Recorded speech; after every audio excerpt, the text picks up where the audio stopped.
வணக்கம் மக்களே, இந்த வீடியோ நம்ம பார்க்க போகிற மூவி என்ன அப்படின்னு சொல்லி பார்த்தீங்கன்னா கட்டா குஸ்தி 2 தாங்க. எப்படி வந்து கட்டா குஸ்தி 1ல குஸ்தி பிளேயராக வந்து ஐஸ்வர்யா வருவாங்களோ இந்த மூவிலுமே வந்து பார்ட் 1 கண்டினியூ தான். ஆக்சுவலி இந்த மூவியில் வந்து விஷ்ணு விஷால் வந்து ஐஸ்வர்யா அவங்களுக்கு ஒரு டாக்டராக வந்து ஜாரா அப்படின்ற ஒரு குட்டி பொண்ணு வந்து நடிச்சிருக்காங்கன்னு சொல்லலாம். அந்த குழந்தை அவ்வளோ அழகாக ஒரு ஆக்ட் பண்ணியிருக்காங்க. பட் படத்தோட ஒன்லைன் என்ன, அதுக்கப்புறம் ஸ்டோரியோடைய ப்ளஸ் அண்ட் தென் மைனஸ் என்ன அப்படின்னு சொல்லிட்டு டீட்டெயிலாகவே பார்க்கலாம் வாங்க.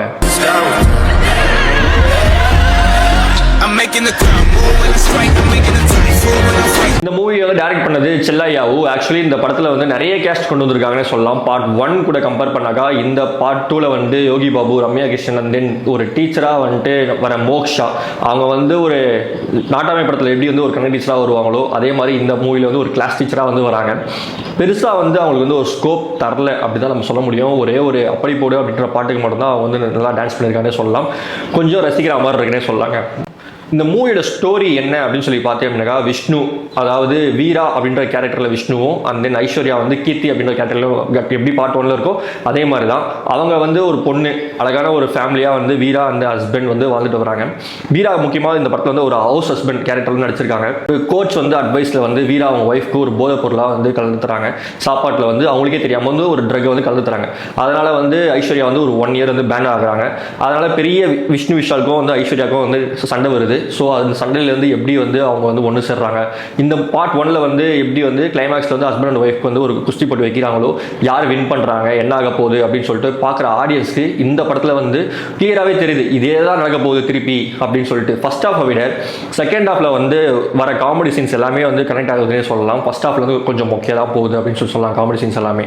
இந்த படத்தில் வந்து ப்ளஸ் என்ன அப்படின்னு சொல்லி பார்த்தோம்னா முக்கியமாக அந்த குட்டி பொண்ணு ஜாரா அவங்க வந்து பெர்ஃபார்மன்ஸ் வந்து பயங்கரமாக பண்ணியிருக்காங்க.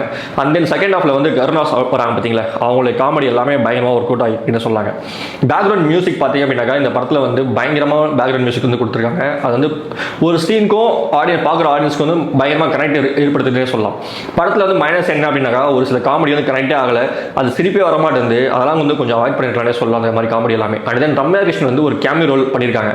அவங்களெல்லாம் வந்து பாகுபலியில் வந்து எப்படி தான் யூஸ் பண்ணியிருப்பாங்க, ஒரு ஸ்ட்ராங்கான ரோல் வந்து கொடுத்துருப்பாங்க. பட் வந்து இந்த மூவியில் வந்துட்டு அவங்க ரோலை வந்து அந்தளவுக்கு ஸ்ட்ராங்காக இல்லைன்னு சொல்லலாம் சொல்ல முடியும். அவங்களை கொஞ்சம் அவாய்ட் பண்ணிக்கலாம்னு சொல்லலாம்.